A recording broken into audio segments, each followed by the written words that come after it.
Sir Pune आणि चिंचवडमध्ये विषारी दारूमुळे जवळपास 11 जणांचा मृत्यू झालेला आहे. 4 जण हॉस्पिटलला आहेत.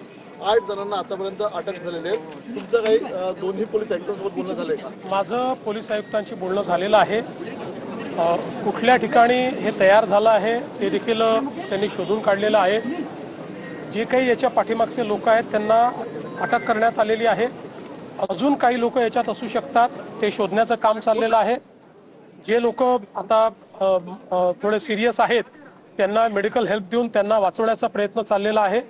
एकूणच घटना ही अत्यंत सिरियस आहे आणि ज्या ठिकाणी हे सगळं तयार झालेलं आहे त्याच्या पाठीमागे कोण कोण आहे हे देखील पोलीस शोधून काढतायत.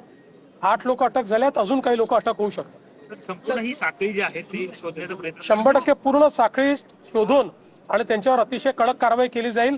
कारण हा एक प्रकारे ही हत्याच आहे. त्यामुळे अतिशय कडक अशा प्रकारचे त्यांच्यावर कलम लावण्यात आले. यामध्ये उत्पादन शुल्क विभागासोबत जॉईंटली काही ऑपरेशन ऑलरेडी सुरू झाले. विषैली शराब पीने के साथ लोग बढ़ रहे हैं। दुर्भाग्यपूर्ण घटना है सर, किस तरीके के आदेश आपने दे रखे हैं? देखिए ये बहुत ही दुर्भाग्यपूर्ण घटना है. इसमें तुरंत 8 लोगों को अरेस्ट किया गया है और कुछ लोगों को और अरेस्ट किया जा सकता है.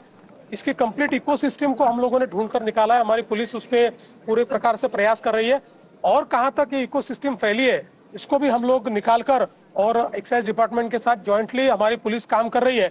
मैं ऐसा मानता हूं कि निश्चित रूप से इसकी जड़ों तक जाकर हम इसको समाप्त करेंगे. अपनी जानकारी में मिथेनॉल जैसा कोई विषैला प्रोडक्ट मिलाया गया था काफी ज्यादा. देखिए ये मिथेनॉल जैसा ही प्रोडक्ट है जिससे माध्यम से इसको तैयार किया है, लेकिन अभी इस पर बहुत ज्यादा बोलना ठीक नहीं. पुलिस इस पर आपको बयान देगी.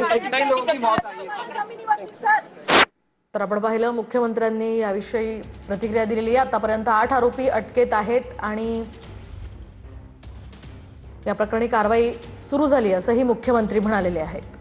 विषारी दारू कुठे बनली याचा देखील शोध घेतल्याचं मुख्यमंत्री फडणवीस. तर आपण पाहतोय या संदर्भात मुख्यमंत्री फडणवीसांनी खरं तर कारवाईचे आदेश दिलेले आहे. कोणाचीही गय करू नका असं मुख्यमंत्री म्हणालेले आहेत. आणखी एक आरोपी अटक होऊ शकतो असंही मुख्यमंत्री यामध्ये म्हणालेले आहेत. दरम्यान मुख्य आरोपी यातला जो आहे कर्नल सिंग विरखा हा मात्र फरार आहे. पोलीस आयुक्तांसोबत आपलं बोलणं झाल्याची माहिती सुद्धा मुख्यमंत्री फडणवीसांनी दिली आहे. तर पुण्यातील विषारी दारू मृत्यू प्रकरणात मुख्यमंत्री फडणवीसांनी ही प्रतिक्रिया दिलेली आहे. तर कठोर कारवाई करण्याचे आदेश मुख्यमंत्र्यांनी आधीच दिलेले आहेत. त्या पार्श्वभूमीवर आता कारवाईला सुद्धा वेग आलेला आहे.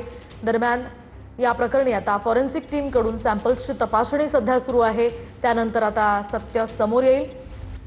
आतापर्यंत 14 जणांचा मृत्यू झाल्याची सध्या माहिती मिळते. पुण्यामध्ये या विषारी दारूमुळे 14 जणांचा जीव गेलेला आहे. विषारी दारू कुठे बनते याचाही तपास आता